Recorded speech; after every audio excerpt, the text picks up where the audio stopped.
வணக்கம் நண்பர்களே. நம்ம இந்தியாவில் இப்போ கேலிக்கட் அப்படிங்கிற இடத்துல ஒரு பிளேன் கிராஷ் ஆச்சு. அந்த பிளேன் எதுக்காக கிராஷ் ஆச்சு? அதுக்கு காரணம் மெக்கானிக்கல் கோளாறா இல்லைனா நம்மளோட அலட்சியமா? இதை பற்றின விவரங்கள் இந்த வீடியோவில் நம்ம பார்க்க போகிறோம். உண்மையான காரணங்கள் என்னங்கிறதும் நம்ம இந்தியாவில் இப்போ நியூஸில் சொல்லப்படுற விஷயம் என்னன்னு பார்த்தா, இந்தியாவில் இதே மாதிரி டேபிள் டாப் ரன்வே 3 இடங்களில் இருக்குன்னு சொல்கிறாங்க. ஆனால் உண்மையிலேயே நம்ம இந்தியாவில் 5 இடங்கள்ல இந்த டேபிள் டாப் ரன்வே இருக்குது. இந்த டேபிள் டாப் ரன்வேல என்ன 5 இடங்கள் எங்கெல்லாம் இருக்குது, இதை பற்றின விவரங்கள் எல்லாமே நம்ம வீடியோவில் நம்ம பார்க்க போகிறோம். நீங்கள் நம்ம சேனல் ஒன்றும் சப்ஸ்கிரைப் பண்ணலாம், சப்ஸ்கிரைப் பண்ணுங்கள். அப்போ தான் நம்ம அப்லோட் பண்ணுற எல்லா வீடியோஸும் உங்களை வந்து சேரும். இந்த டேபிள் டாப் ரன்வே அப்படிங்கிறது கடல் மட்டத்திலிருந்து இந்த ரன்வேவோட உயரம் வந்து கொஞ்சம் அதிகமாகவே இருக்கும் மற்ற ரன்வேவை கம்பேர் பண்ணும்போது.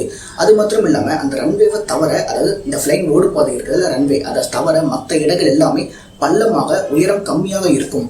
அதுதான் இந்த டேபிள் டாப் ரன்வே அப்படிங்கிறதுக்கு ஒரு பெயருக்கு சொல்றதுக்கு ஒரு காரணமாக அமைஞ்சிருக்கு.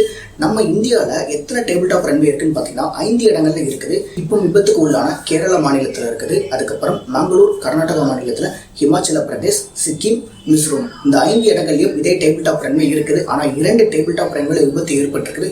ஒன்று இப்போ ஏற்பட்ட அந்த கேலிக்கட், இன்னொன்று 10 வருடங்களுக்கு முன்னாடி மங்களூர்ல ஏற்பட்ட ஒரு விபத்து. இந்த 2 விபத்தும் தான் டேபிள் டாப் ரன்வேல ஏற்பட்ட மிகப்பெரிய விபத்துக்களை சொல்லப்படுது. அது மாத்திரம் இல்லாம இந்த பிளேன் எதுக்காக கிராஷ் ஆச்சு, இதுக்கு ஒரு முக்கியமான காரணம் என்னன்னு பார்த்தா, அந்த ரன்வேல ரப்பர் கண்டென்ட் அதிகமாக இருக்குது. இது ஒரு வருடத்துக்கு முன்னாடியே வந்து ரிசர்ச் பண்ணி சொல்லியிருக்கிறாங்க. ரப்பர் கண்டென்ட் அதிகமாக இருக்கிறதுனால அவ்வளோ ஸ்பீடாக வர்ற பிளைனால கிரிப் கொடுக்க முடியாது. ரப்பர் கண்டென்ட் ரொம்ப அதிகமாக இருக்குது. அதனால இந்த மழைக்காலங்களில் வந்து இதே வேகத்தில் ஃப்ளைன் வந்து இறங்கும் போது பிரேக்கிங் கெப்பாசிட்டி குறைக்கப்பட வாய்ப்பு இருக்குது. இதனால ஃப்ளைன் கிராஷ் ஆகிறதுக்கு நிறைய வாய்ப்புகள் இருக்குது அப்படிங்கிறத ஒரு வருடத்துக்கு முன்னாடியே சொல்லியிருக்கிறாங்க. ஆனால் அதை திருத்தப்படலை, அப்படியே தான் அந்த ரன்வே இருந்துட்டு இருக்குது. 2வது காரணம் பார்த்தா, மங்களூர்ல ஒரு பிளைன் கிராஷ் ஆகி பல மக்கள் உயிர்களை இருந்தாங்க. அதுக்கப்புறம் டேபிள் டாப் ரன்வே எல்லாமே சரியான முறையில் தான் இருக்கா அப்படின்னு இன்வெஸ்டிகேஷன் பண்ண ஆரம்பிச்சாங்க. இப்போ நமக்கு சிபிஐலாம் இருக்காங்களா, சென்ட்ரல் பியூரோ ஆஃப் இன்வெஸ்டிகேஷன், இதே மாதிரி ஏர்போர்ட் இன்டர்நேஷனல் அப்படின்னு சொல்லிட்டு அவங்களுக்கும் ஒரு central bureau of investigation team இருக்குது. அவங்க இன்வெஸ்டிகேஷன் பண்ணி சொன்ன விஷயம், இந்த ரன்வேவோட அகலப்பாதை ரொம்ப சின்னதாக இருக்கு அப்படின்னு சொல்லியிருக்காங்க. இது இன்னும் 240 மீட்டர் லென்த்தியா இருந்ததுன்னா வர ஏரோப்ளேனுக்கு கொஞ்சம் பாதுகாப்பாகவும் இருக்கும். அது மாத்திரம் இல்லை, மழைக்காலங்களில் இந்த பிளைன் லேண்ட் ஆச்சுன்னா விபத்துக்குள்ளாக வாய்ப்பு இருக்கு. 240 மீட்டர் இன்க்ரீஸ் பண்றது தான் நல்லது அப்படின்னு 2011வது வருடத்திலேயே இந்த விஷயத்த சொல்லியிருக்காங்க. ஆனா இன்னைக்கு வரைக்கும் அந்த விஷயம் சீர்படுத்தப்படாமலே இருந்திருக்கு.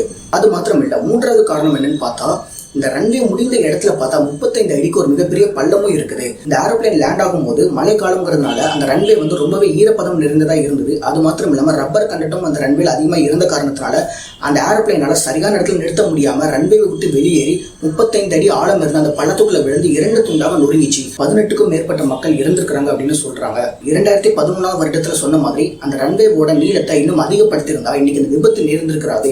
இதுக்கு காரணம் நம்மளோட அலட்சியம் தான். அது மாத்திரம் இல்லாம டேபிள் டாப் ரன்வேல பயன்படுத்துற விமானங்கள் எல்லாத்தையுமே அனுபவம் அதிகமாக இருக்கிற ஒரு பைலட் தான் ரன் பண்ணுவாங்க எப்போதுமே. அதே மாதிரி இந்த விபத்துக்கு உள்ளான இந்த ஏரோப்ளேனோட பைலட்டும் ஒரு அனுபவம் அதிகமான ஒருத்தர் தான். இந்த பைலட் 2 முறை வெதர் கண்டிஷன் காரணத்தினால ரன்வேல லேண்ட் ஆக முடியாம 2 முறை வழி சுத்திட்டே தான் வந்து 3வது முறை தான் முயற்சியில இறங்கினாங்க. 3வது முறை இறங்கும் போது தான் இந்த விபத்து நேர்ந்தது. இந்த விபத்துக்கு முக்கிய காரணம் என்னன்னு பார்த்தா நம்மளோட அலட்சியம் மாத்திரம்தான். சிறந்த பழமொழி அதுக்கு என்ன சொல்லலாம், prevention is better than cure, வருமன் காப்பது சிறந்ததாகும். நம்ம வந்ததுக்கு அப்புறம் தான் அதை பத்தி யோசிக்கவே செய்யறோம். வர்றதுக்கு முன்னாடியே இது தவறு அப்படின்னு சொல்லப்பட்ட விஷயங்களை ஏற்றுக்கிடாம விட்டுட்டோம்.